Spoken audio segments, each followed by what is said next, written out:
For as long as there have been words, there have been stories. Some are down to earth, often meant to impart lessons or share knowledge between generations. Others are fantastical, imagining impossible situations.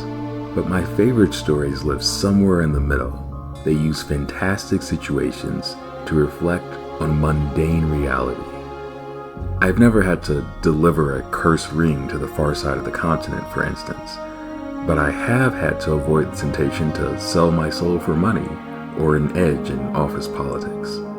Perhaps I'm no good with a battle axe, but I have my own sorts of dragons to slay. In the age of the internet, there are more stories flying around than anyone can ever hope to consume. Most aren't very interesting, and sifting through the muck can feel like a waste of time. But sometimes, excellent stories pop up in unexpected places, and it is my hobby to find these and then yap about them to everyone willing to listen. What I want to do for you in this video is condense one of these stories into a more digestible form. I'll give you all the context you need to understand what's going on and hopefully introduce you to a few characters worth remembering.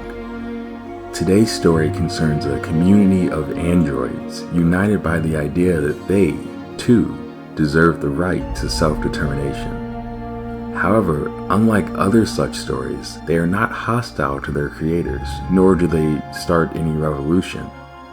Instead, we see them attempt the messy work of actually implementing a democratic system of self-governance. They navigate the tension between quick decision-making and community input, between what is good for the community and what the community actually wants. Our primary protagonist, Ulrich, is seen as a capable and stalwart leader, though her fans don't see how she agonizes over every decision in private. Her confidant, Litara, conversely is seen as useless by her comrades, even as she does most of the necessary planning behind the scenes. These two must not only lead a group that is barred by the world at large from possessing independence, but that never previously considered the idea of fending for themselves. They must succeed not only at building a community, but at resisting the temptation to centralize power and just force the group toward its own best interests.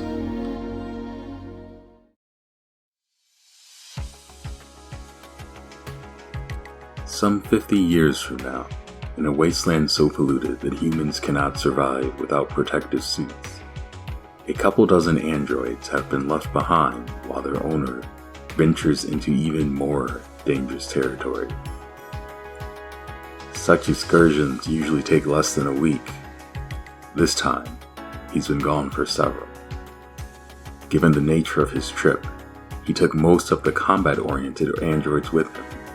A few remained at camp to fend off attacks from wild animals or wilder humans, but they have been worn down and are running out of batteries. Faced with destruction, they have autonomously decided to send search parties to look for supplies. One of the combat-oriented androids, II-77090, has become the de facto head of the group by virtue of critical and decisive battlefield leadership. For ease, we will refer to her by her later name, Ulrich. She was likely left behind because she has a habit of doing too much, so to speak. Instead of simply following orders, she will often act on her own. In one such instance, she saved a fellow android from being abandoned, something that their owner chastised her for later. That android, WKP, is now organizing supply runs for the group. We will refer to her as Litara, her eventual name. The two of them meet to discuss any last-minute hiccups before the supply teams take off. Litara apologizes for being unsuccessful in convincing the others to change locations. Much like their owner, the other dolls do not consider Litara to be particularly useful. She is armed with only a flare gun and due to her factory presets, has trouble speaking aloud. Even now, she is communicating with Ulrich by writing on a notepad and shoving it in her face. Ulrich is just happy that they agreed to look for supplies at all. At first, they refused to do anything but sit and wait for their owner to return. After considerable combined effort from Ulrich and Litara, they held a community vote and collectively decided to risk venturing into the unknown. Ulrich insists that in the future their situation will be even better, though she also acknowledges that they will be voting on everything going forward and will likely have trouble convincing their comrades to make a necessary choice again. As usual, she doesn't dwell on the issue, at least not publicly. Instead, they set off to check on the scouting teams. In this world, androids were first employed after an apocalyptic disaster wiped out much of humanity and rendered most of the world uninhabitable. The first generation was vaguely humanoid, but still decidedly a machine. People found them intimidating and resented jobs being taken by artificial intelligences. In response, the second generation was created to mimic humanity as much as possible. They have synthetic skin, human-like features, and factory preset personalities. In addition, legal restraints were placed on them to ensure they could not easily act on their own. They were given the name dolls and divided into tactical and civilian classes. The former are capable of using firearms and are often employed for combat. Ulrich and Litara are both tactical dolls. The latter tend to be designed for a specific job and cannot use weapons at all. Most of the dolls in the collective fall into this group. As the two set out, they meet several other dolls who are hard at work preparing for the scouting rounds. Rosalind, a civilian doll and mechanist, has somehow patched up an abandoned jeep for the scouts to use. She points out that even though the dolls aren't sure what the future holds for them, they're already beginning to think of their collective as home. Litara is impressed with how much morale has improved since they've begun working together to address their problems. Ulrich mentions that they only got to this point due to Litara's efforts, but Litara insists that the community only has hope because of their trust in Ulrich. They're both right. Without either of them, the dolls would have been wiped out weeks ago. One of the scouting team leaders informs them that their equipment situation is dangerously lacking. Her name is Suomi. She's a tactical doll with considerable experience but relatively little firepower and a tendency, like Ulrich, to act a little too independently for their owner's taste. Ulrich reassures her that the scouting location isn't very far, and not long after, Rosalind shows up to give her the hastily repaired jeep. This is the doll community in a nutshell. They are a collective of androids getting their first taste of independence and being led by two dolls who both insist they have no business leading. Their numbers include both tactical dolls who can fight off threats and civilian dolls who provide critical support. They rarely have long-term plans because they're too busy scraping by, one day at a time, but they are slowly learning how to get along through mutual aid. However, as is always the case in the wastelands, crisis is just around the corner.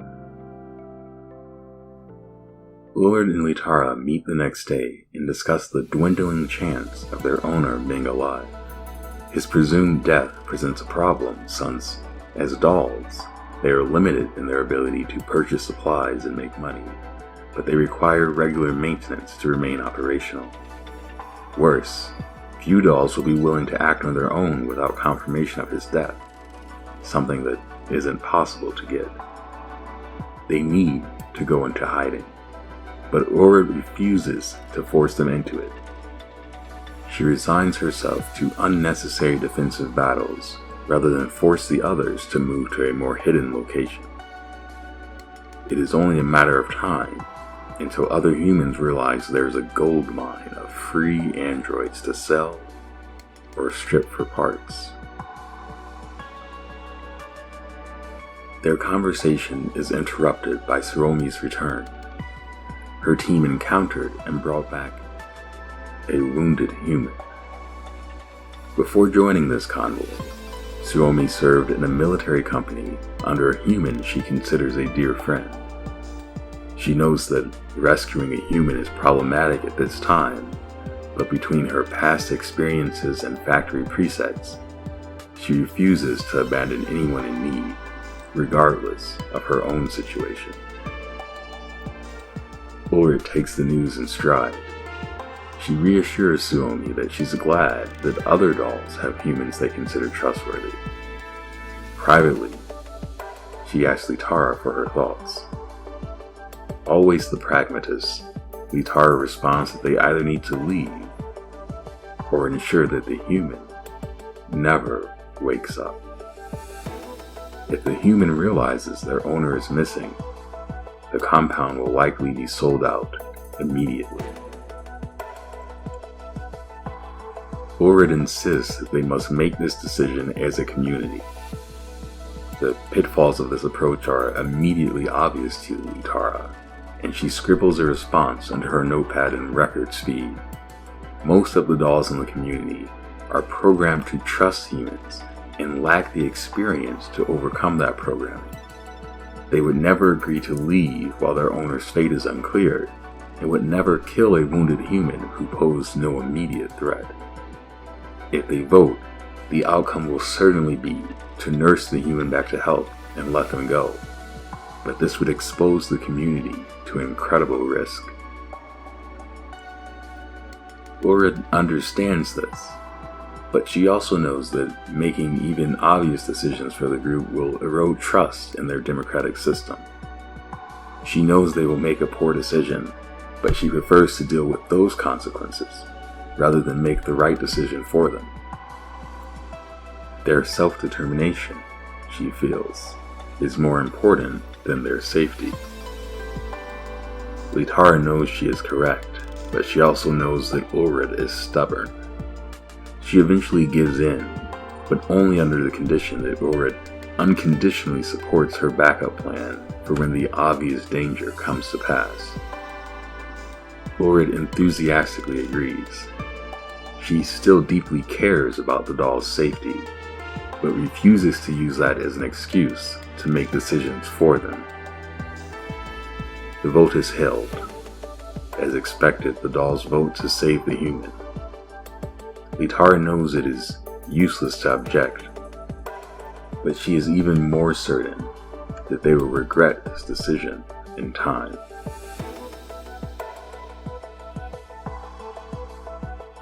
The human, a bounty hunter by the name of Charlotte, wastes no time after waking up in trying to figure out why so many expensive dolls have been left with no human supervisor deep in the wasteland. Whether they are independent or not, they can be stolen before their owner returns, and she intends to define her window of opportunity.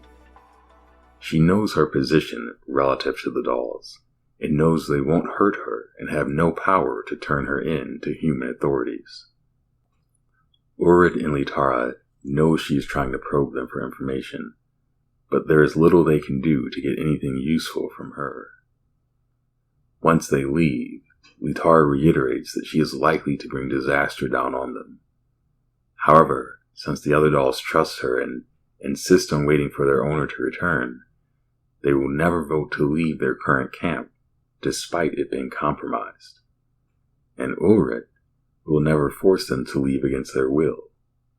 With all of these things in mind, Litara says they must improve their defenses and assumes Charlotte will immediately betray them. As usual, Litara is correct. Charlotte leaves as soon as she is able to walk, and within days, over a dozen bounty hunters drive to their location, each one armed to the teeth. Bullard rushes to tell Litara, but she was already informed and even has a new contingency plan ready. Despite the approaching calamity, Litara's steadfast planning allows the two a moment of calm. Urid approves the plan, but suggests several improvements based on her extensive battlefield knowledge, and Litara quickly adapts them. Alone, Urid would still fight, but she would certainly be defeated. And as for Litara, she would stand no chance at all. But together, they not only have a chance, they may even possess the strength to carry the rest of the community with them. The bounty hunters arrive and quickly resort to violence. They'll get more money if they inflict less damage, but even a scrapped doll can fetch a decent price. The civilian dolls are shocked that Charlotte would betray them. Urid hammers home the point, though she is careful to say that these humans are not friendly. She wants them to make more informed decisions in the future, but she doesn't want to coerce them into thinking she is the only one who can save them. The humans put up a fierce fight while the dolls respond with guerrilla tactics.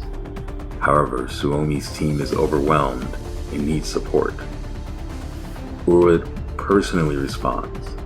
She tells Litara to remain at their overlook as the enemies aren't expected to head that way. Litara is essentially a non-combatant. Remember, she is armed with a gun intended to send up signaling flares. But once Urid leaves, she notices that one bounty hunter seems to be giving orders to the rest. She realizes that if he falls, they will all likely retreat. Litara tries to send this information to Urid, but her message is lost in the rush of mid-battle messages, and Urid does not see it immediately. But Litara doesn't hesitate to follow the enemy leader. Victory is not assured, and Litara will not hide while this opportunity passes her by. Urid eventually rescues Suomi's team and finds the message, but by then it is too late. Litara has predicted the enemy leader's movements and has taken a position on high ground in his path. Despite the doll's efforts, their ammunition is extremely limited and only a handful of them have combat training. The battle is not going in their favor, and even if they win, it will be meaningless if they exhaust their supplies in the process. Who better to see this than the one in charge of organizing supplies and planning their defense? This is their only chance. The bounty hunters have a similar realization. Organized guerrilla tactics suggest that someone is calling the shots from a point where they can see the whole battlefield. If they take this command point out, the dolls will be unable to mount a defense. They break off from the various skirmishes and advance on Litara's position as a group. Urid begs Litara to retreat and hide, but the latter refuses. She has seen Urid grasp at the thinnest chances of victory and prevails sometimes by skill and often by sheer luck. But there will be no miracles this time. The only thing standing between the dolls and being sold off for parts is her flare gun. Even so, she's smart enough to know that heroics will not end well for her. She needs Urid and the other dolls to delay the bounty hunters and give her a chance to take down their leader. There's no time to draw up a plan, but fortunately, Urid doesn't need to be told how to read a battlefield. Litara simply says they will defeat the bounty hunters together, and Urid understands what she must do. She begins directing the other dolls as needed, and asks Litara to promise that she will be alright. What follows is exactly the sort of battle they hoped to avoid, one of attrition. when they don't have the supplies to burn. However, the doll's faith in Ulrich is absolute, and they give the fight everything they have. Ulrich urges them to believe in Litara, but they only listen because she's the one saying it. Eventually, the gunshots fade and the enemies retreat. Ulrich rushes to Litara's location and finds signs of a badly wounded human being dragged away, but no sign of her friend. Everywhere she looks, she finds only bullet-riddled destruction. She fears that the bounty hunters must have dragged Litara away as well, but just then, she hears a knocking. It is sounding out an SOS and coming from beneath a piece of cover that has too many holes now to be of any further use. Tearing it aside, she finds Litara, or what is left of her. A human with her injuries would have died 10 times over, but even a doll has limits. Her neural systems remain intact, which means her memories haven't been lost yet, but the damage to the rest of her body far exceeds what they can repair with the supplies they have on hand. None of this matters to Litara. While she still lacks the courage to use her vocalization module most of the time, she rose to the occasion when she was needed most, and she succeeded on the battlefield where no one, save for Ulrich, expected she could. For once, she says, she didn't drag anyone down.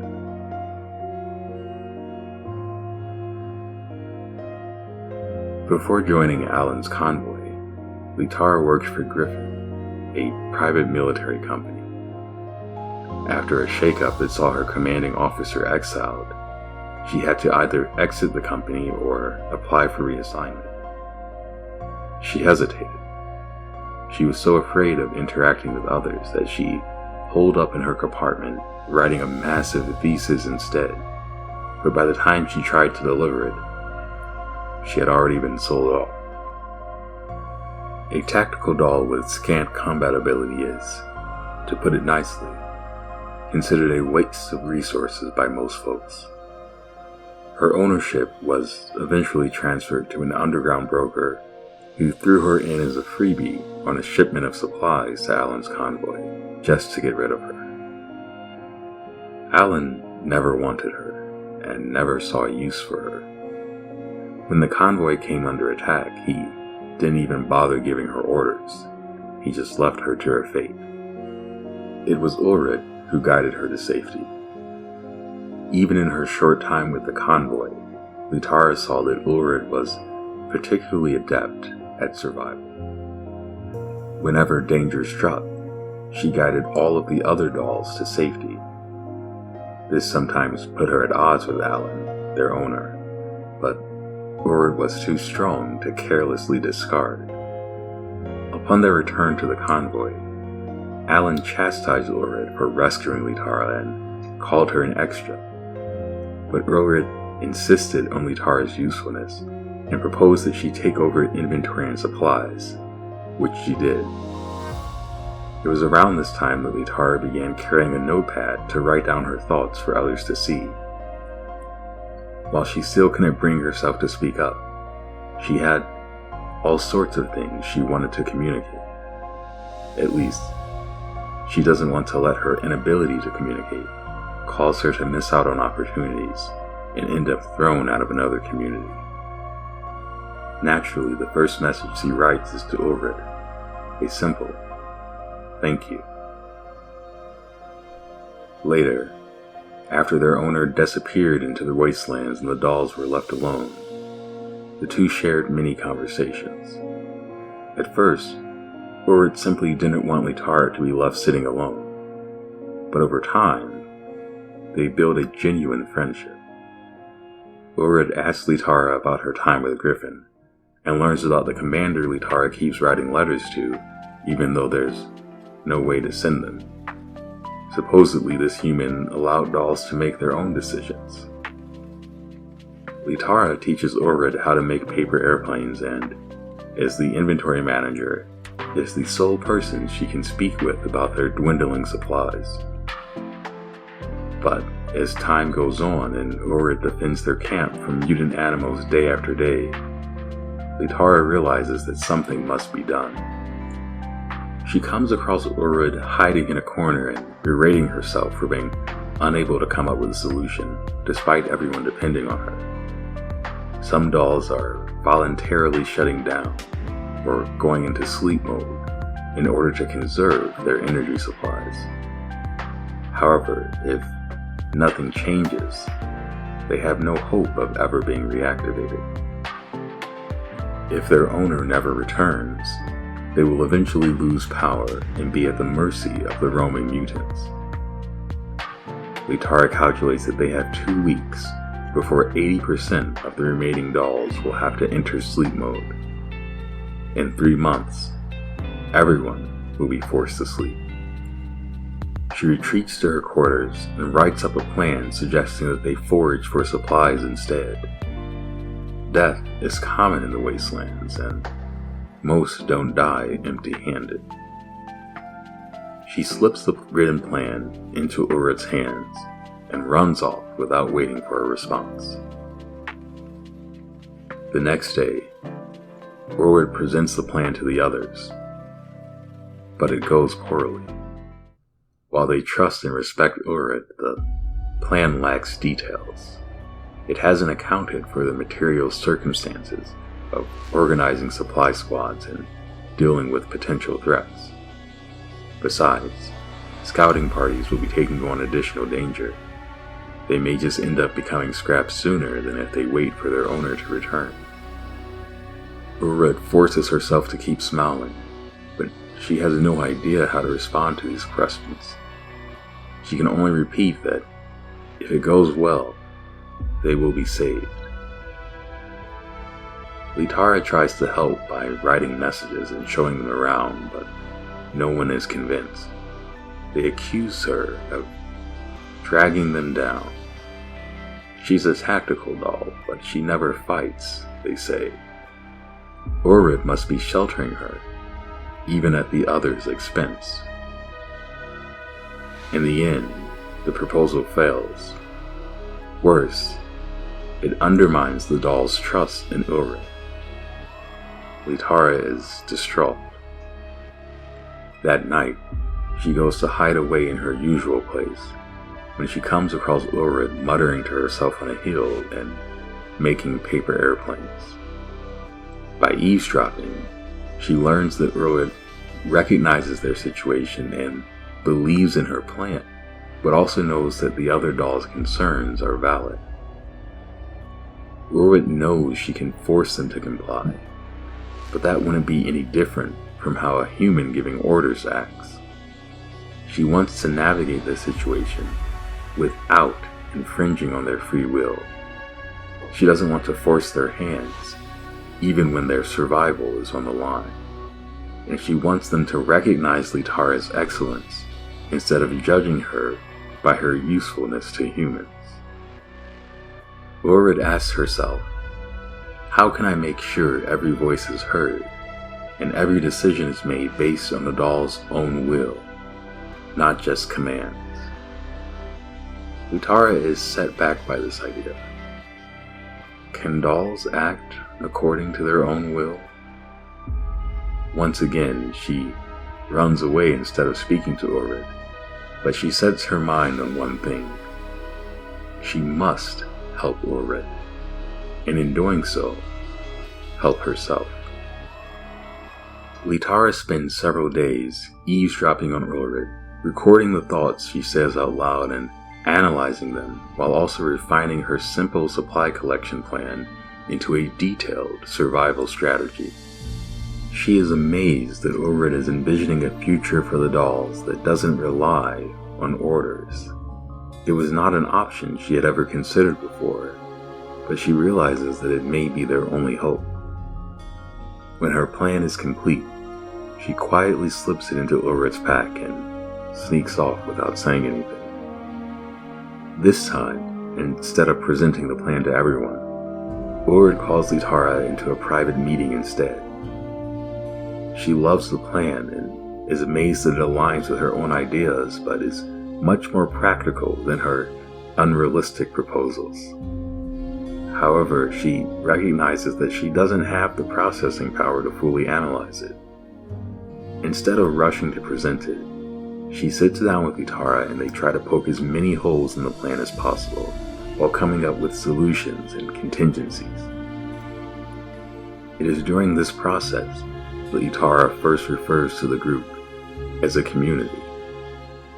She says that if they can instill a sense of shared survival among the dolls, then a community of dolls is a workable proposition. Ulrich can hardly believe that someone seems to be supporting the ideas she could never bring herself to say out loud in public. She wants everyone to live without relying on orders, supporting each other and treating each other equally, but she never had a plan to make it happen. They submit their plan to the shared network and wait for the others to process and vote on it. In the meantime, Litara asks Ulrich where she came up with all these crazy ideas about dolls surviving on their own. Ulrich reveals that she was once trafficked to a doll hunting ground, a place where rich and powerful humans would hunt dolls with guns, repair them, then hunt them again. She was destroyed countless times and watched the dolls around her give in to despair and confusion. No matter how she tried to save them, no matter how they worked together, no one survived in the end. She realized that humans created various tools for specific purposes: cars for transportation, refrigerators to preserve food, and so on. They made dolls and uploaded preset programs to transform them into restaurant servers, nurses, butlers, or soldiers. When humans needed her to ensure their safety, they made her a soldier.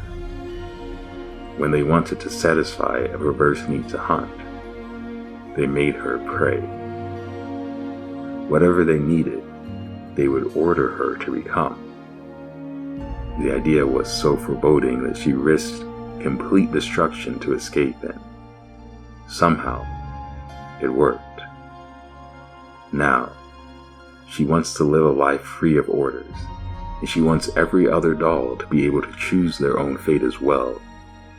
But until meeting Litara, she had no plan to make it happen. Litara realizes that Ulrich is not so much heroic as naive. She can't save everyone while also refusing to give them orders. But even so, she wants her to succeed. However, she asks that Ulrich keep her contribution to this plan a secret. She knows the others do not trust or respect her, and she fears that her weakness will sabotage the plan's credibility. Ulrich agrees for now, but she insists that one day she will show everyone else how amazing Litara really is.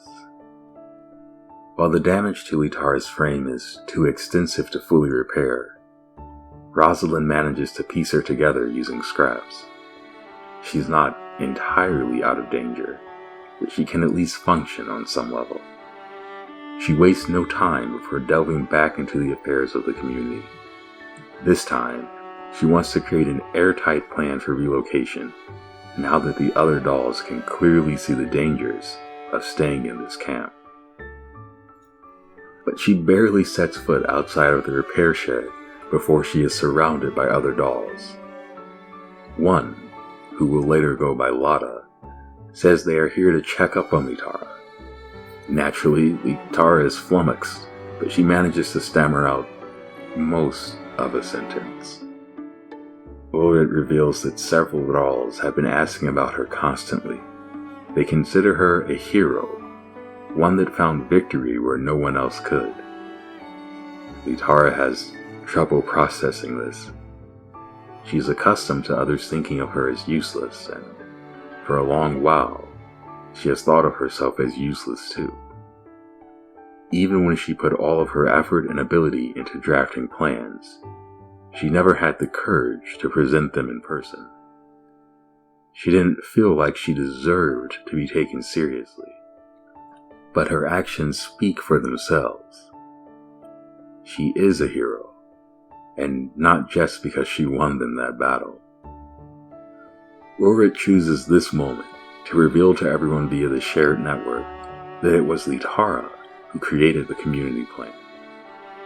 Just as promised, she announces publicly that Litara is amazing. Though, at this point, the community doesn't really need convincing on that matter. Litara tries to push back a bit, but absolutely no one is having it. Ulrich points out that Litara has, through her actions, changed how everyone sees her. In a similar fashion, every doll has also been changed by the recent battle.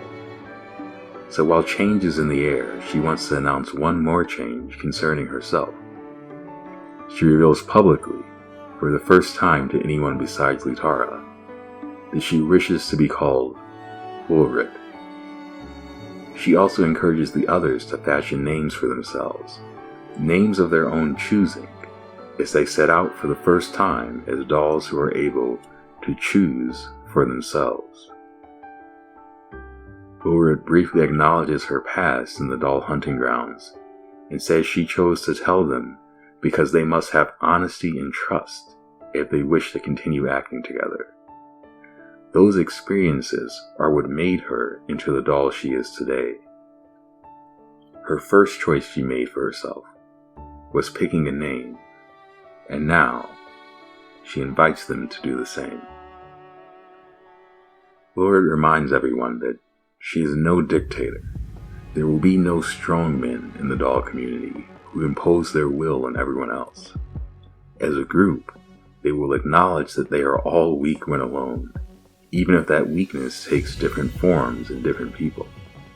They must consider each other as equals and friends, and use their combined strengths to overcome their individual weaknesses, just as she and Litara have done.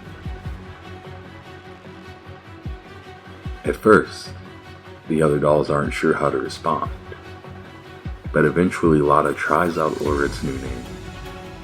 Of all the new things they are doing, choosing names seems like it may prove the hardest of all. However, names or no names, they have created a community where they can all make their own choices, while being trusted and accepted by their comrades. Litara says that this is what she missed from her time with her previous commander. Of course, making your own choices also means living with the choices you make. There is plenty of work to be done for the sake of the community, and the two quickly get back to it. Yet, they still feel as if a great weight has been lifted off of them. Where one person may be frightened by the responsibility of freedom, many people can find comfort in knowing they don't have to be individually perfect just to survive. However, this is only healthy when each member of the collective is allowed to determine their own path. There is no true salvation in simply being a tool for humans, even if they provide maintenance and energy. As Ulrich knows all too well from the hunting grounds, and as Litara learned from being repeatedly abandoned, a mere shift in human needs could spell their end. So long as humans don't see them as equals, worthy of self-determination, there can be no shared community between them. That's all for today, but the story of the dog community does not end here. I'll be talking about it again in the future, covering their future struggles and triumphs, as well as going into more depth in their past. However, given the complexity of the stories, I don't want to bite off too much at once, so there's time to get into the details and it doesn't get too hard to follow. If you're also interested in learning more, I'll see you next time.